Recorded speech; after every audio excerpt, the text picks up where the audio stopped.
everyone, I am Pragya Jain. I have just completed the final exams of class 6 and I am eagerly waiting for the new session of class 7. Today we are going to deal with a topic, how should our studies be when we go through the NCERT book. For example, science, it has a very nice approach towards learning and tells us how to deal with the topic with a brief introduction about the chapters, and after every topic it is left open for the students and teachers to act and make practical approach towards the subject and arrive at a learning pattern of a book, and not only mentioned in the book but many new, different and informative words such as the interaction and activities related to it. According to the studies, the data are as 35% is perceived by our brain when taught in class, 50% what is listened, it reaches to 75% when done practically, whereas 95% when all done together. For example, if we take a small topic from our science book of class 6, parts of flowers and reproductive system, it can make a very interesting way of understanding this topic through practical discussion and illustration of simple collection of flowers from nearby areas, and this way of study will imprint the information about the collection of flowers in our brain, and each time we see a flower we will be inquisitive at different places and occasions. For this I have collected a flower, hibiscus, rose, bud of rose, dhatura fruit, leaf of dhatura, flower of dhatura and crown flower. Along with it we have some different objects like knife blade, magnifying glass, gloves. Different parts of flowers and try to understand how each part plays role in reproduction.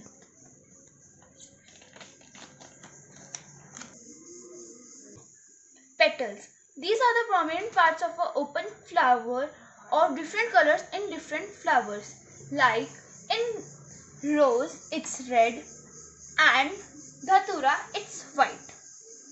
Now these petals are closed in form in buds. As you can see, these green leaves, these are called sepals.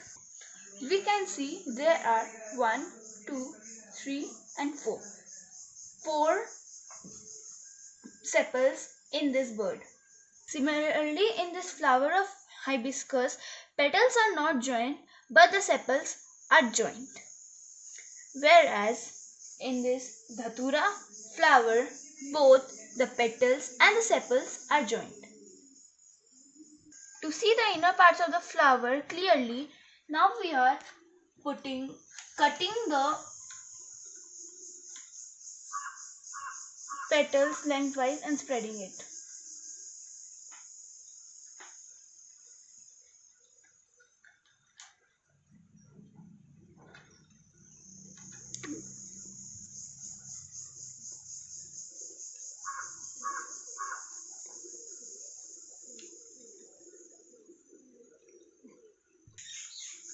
We have to cut the flower slowly so that we can see the parts clearly and it is not damaged.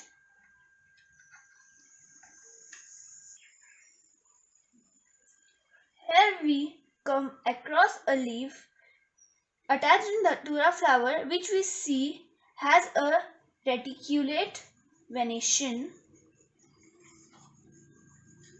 with midrib and veins.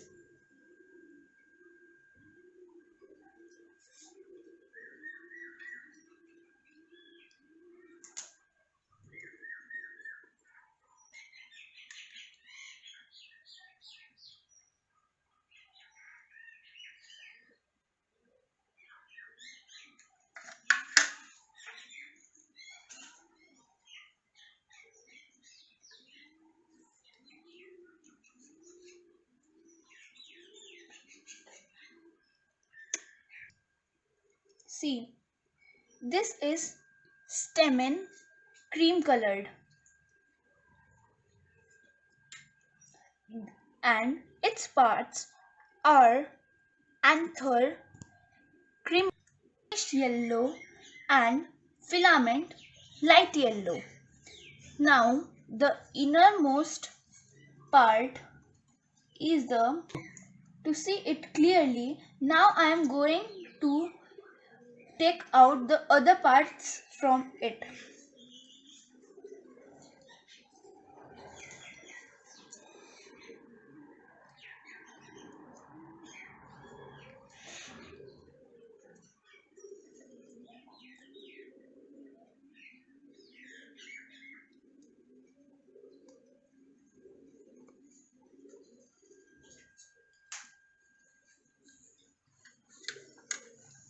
This is the pistil. This is the stigma, light yellow, and this is the style. It is very dim yellow, and this is the ovary of light green. Pollen grains are produced in anthers and are received by stigma for pollination. Let us now study the structure of the ovary. As we can see, it is the lowest and the swollen part of the pistil.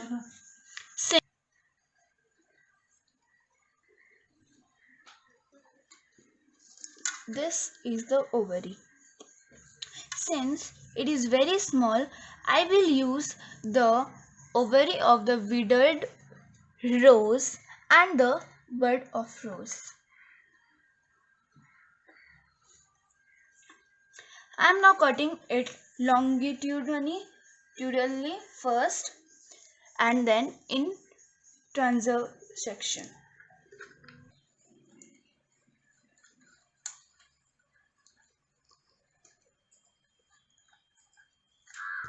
See, it is little hard to cut this because it is making problems. Now see, we can see this is the. Now I'll cut in this transverse section. See, we have to hold this and cut it slowly, and as you can see, I'm now putting 1 drop of water so that it does not dry. See,